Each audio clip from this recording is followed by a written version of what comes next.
Hey everybody, it's Tripl-L, and now let's talk My Hero Academia chapter 162. And this week's chapter is, well, a transitionary chapter. We are transitioning into what seems to be the next arc, which is going to be most likely Bakugo and Todoroki, I guess, going into the provisional license courses. I'm not sure if I mentioned that in the guessing video for what the next arc was going to be, but at least we know we're going back to the school, and we do get the confirmation from Eraserhead that everyone's going back to school. So good stuff there when it comes to like the next arc. Although I want to put it in for now, my guess is that Shinso is also going to be in the provisional license course. Yeah, that's it, provisional license courses. He's probably also going to be there because Eraserhead's probably pushing for him to get a hero license. We know that Eraserhead's already been talking to the kid, and we know that the kid is still in prominence, and we have that interview from the author that mentions something about Shinso. If I find the interview by the time of editing this video, you'll be seeing it on the screen right now. If not, apologies, but there we go. Anyway, in that regard, it's cool that we know that we're going into this arc, and so the whole chapter, aside from the first couple of pages, is pretty much a wind down. It's not the most exciting thing ever, and this is actually a pretty interesting thing. If we just talk the comparison game real quick, I think if we didn't have those first 5 pages with the other villain getting set up, you know, we wouldn't it wouldn't be as exciting of a chapter. Without those 5 pages, like, you know, the rest of the chapter would arguably be just kind of a chill cleanup type chapter. We're just wrapping up all the plot lines. But to speak about those first 5 pages, that's exciting, man. This is a character that we have seen for like so long. We've seen him potentially in the Kirishima flashback. We've seen him back when Stain was getting caught. We know that this character's been around. He's also been in one of the silhouettes during when one of the heroes was talking about the villain alliance. Like, this is a character that we have been waiting for. Like, where was this guy gonna be? And now we got to see him. We finally got to see him. I'm not recalling his name, but we got to see him, Gran Torino, chasing down Kurogiri. He's over with I guess Sukachi, is that how you pronounce his name? Yeah, you know, All Might's friend. That was cool. That was overall really cool. And just Kurogiri talking about like how, yeah, All For One had other allies, that he was looking into the future, that he was getting this set up, that he had extra security nets set up all over the place. It's just pretty cool. It's a pretty cool situation overall, and I do hope that Gran Torino gets out of there safely. You know, I do not want to lose any of those characters. Seeing that they just ran into potentially a very dangerous person, maybe they'll be able to minimize damages, but it's really a question mark. Ideally, Kurogiri is there to just teleport him and his ally out of there, and we're good to go. That said, this character, we've had some ideas of what type of character he is. We know that he has a thing with that radio. We know that he has kind of broken language. It's going to be really exciting to see what we get in the future. I don't know. If there's more details that I can pull from that page or those few pages, I will make a separate follow-up video for this topic. But if not, it's just a cool thing overall. Now, going into the rest of the chapter, like, on some notes, if we didn't have those first 5 pages and we just had the rest of the chapter by itself, you would say that, well, like, especially this week compared to all the other shonen series that are running, or like quite a few of the other shonen series, this week's chapter isn't as exciting. Now, you might say, well, that doesn't really matter, but it technically does matter if you're ever wanting to talk about like rankings. Like, this would be a week where you would expect My Hero Academia to maybe dip into 5th, 6th, or 7th place in terms of the Shonen Jump popularity rankings. That said, just to understand really where I'm coming from for this, all the well, quite a few of the other popular shonen series that are on Manga Stream are hitting high notes this week. Shokugeki no Soma is about to hit a climax. One Piece hit a high emotional note this week, and while this chapter also had a similar emotional note, One Piece hit it better. Although last week My Hero Academia had the stronger emotional note compared to this week's One Piece. Dr. Stone was amazing. That was just a good time overall. Black Clover was pretty funny on the other hand too. So quite a few of the other chapters had their high notes for this week. That kind of like overshadow My Hero Academia's to some degree. But with My Hero Academia, we don't really need that many high notes this week, right? Because this chapter ended up just being the one that resolves storylines, the one that resolves little plot threads, the one that gives you nice quality of life type dialogue. For instance, one of my favorite dialogues for this chapter was just Izuku mentioning that he would want to stay with Eri till she woke up, and you know, just Aizawa telling him, hey, no, that's stupid, that's a waste of time, let's not do that, you're going back to school, you can't do anything anyway. That was good because it just shows that this arc is over, but the character connections are still going strong. And I guess another thing that I really enjoyed was just Aizawa acknowledging the fact that, yeah, Eri could be the way through for Mirio, that this could be how he ultimately comes back with his quirk. So now I think that's something that we can look forward to in the future.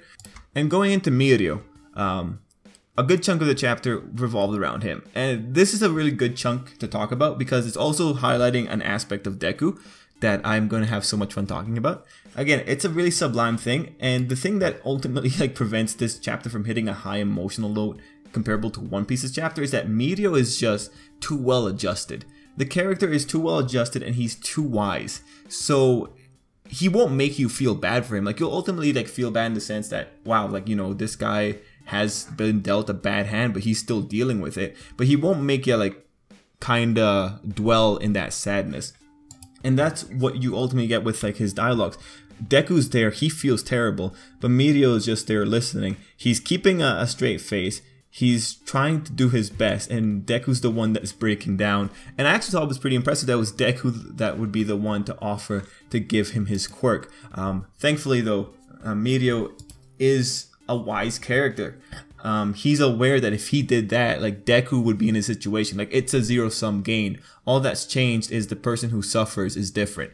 But this actually goes back to Deku really well. And it's just, I'm gonna have a lot of fun with this, and it's gonna sound harsh again. And I've realized that I really enjoy being harsh on Deku. I'm not sure. I really love the character, but I also like just bringing him down or just ragging on him. So I apologize. But with Deku here, in these moments, it just reminds you that Deku is a loser. And when I say loser, I'm not talking I think he's a loser. Deku himself believes he is a loser. That is a fundamental aspect of Deku's personality. And it's a fundamental aspect that will keep coming back in Deku's personality till he fixes his self-esteem issues. Let's remember, Deku is not like other shonen protagonists.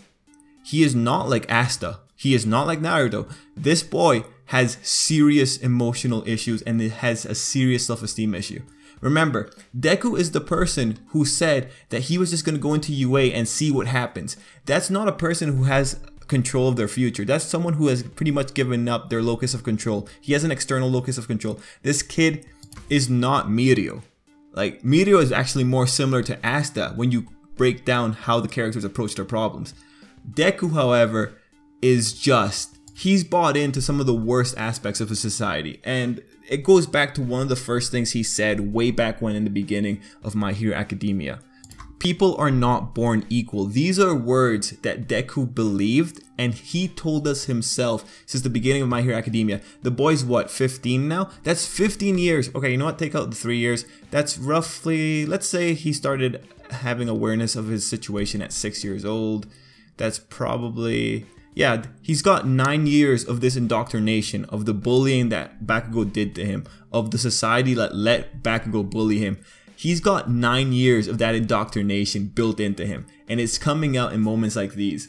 When you see Izuku giving away his quirk, or offering to give away his quirk, or saying that he could give away his quirk, that's because he intrinsically does not think he is that valuable, because it's just built into the character. He's a loser from the very beginning of the series, and he had a loser's mentality from the very beginning of the series, because that's what was ultimately beat into him. The only thing that kept him going was his idolization of All Might. That's the only thing that kept him going into UA. That's the only thing that kept him with the personality of saying yeah, you know, maybe things will fall into pieces. But never at any point did Deku actually ever try to build up his shortcomings. We know that he didn't try. We know that he might have tried when he was a kid to mimic fire breathing or moving objects at a distance. But beyond that, he's not like Mirio. Mirio went hardcore. He had a very stupid quirk. Mirio went hardcore. Deku never did that. Because again, it was just, he had that type of personality that was beat down. Now again, I do apologize for being harsh on the character, but what I've stated here in terms of what Deku has said in the past, they are facts. And ultimately, when you see him in this desperation, talking to Mirio like this, it's because he's calling back to that older character. Right now, Deku's thing is that he wants to prove to All Might that he is good enough. But what does that in of itself mean? It means that some aspect of him, he might just see he isn't good enough. And that's fine, because this is a more relatable character. At the end of the day, this is Deku's story, and he's coming from a very, very horrible place. Society was against him, Bakugo was against him, and now he's just climbing into power. Now he's just climbing into a place where he actually does have the ability to pull off the things that he dreamed of. But the rest of his personality still hasn't gotten adjusted to that ability. So even when you see Deku talking about how Mirio was able to fight off Shizaki without a quirk, and how he had to fight, well, how he pretty much got saved by Eri during the fight, like, okay, whatever. We know, we've talked about that topic, we beat it like a dead horse since last week. But here, when you see Deku admitting it and being aware of it, being conscious of it, this is one of the good aspects of Deku's character, right? This is undeniable proof that he does, to some degree, still think he is inferior, and then he'll start playing the comparison game. But Deku's also the character that reflects on how he isn't good enough. And every time he reflects on how he isn't good enough, he gets better. This is, I think, one of the aspects that makes Deku a really good character at the end of the day. It doesn't really matter if he started off as a loser, as long as he becomes a winner at the end. Because it just, if that's the case, it just meant that that was his growth cycle. That was how he was going to grow. But the one thing that we have to be aware of here is that, yes, he did start off from a really bad place, and that, yes, he does have the inferiority issues. This is a built-in component of his character, and when you have those moments of him acknowledging it himself, that is calling back to that aspect of his character. But again, that aspect of his character, depending on how he handles it, is what's going to ultimately make him strong. And in terms of like character design, because Black Clover is kind of relevant right now on the anime sphere, this is, I think, an aspect that makes Deku the better character. Because the thing with Black Clover's main character is that the character doesn't give us the opportunity to see him reflect on how shitty he is, or how his hand couldn't reach someone at some point. That character is based around charging forward like a bull. Deku's based around charging forward, but every time he hits a wall, he has to acknowledge that he hits the wall, and then he has to kind of like try and figure out a way around it, or try and figure out a way such that next time he does hit that wall, it isn't as disastrous for him.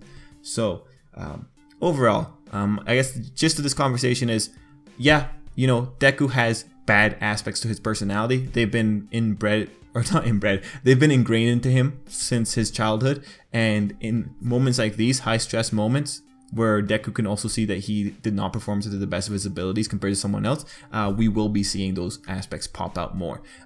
This is just the kind of thing where I want to tell you guys, you cannot say that Deku does not have inferiority issues. Like, that's a falsehood. He does. Like, you can't argue that he doesn't. That's pretty much all I would say about that.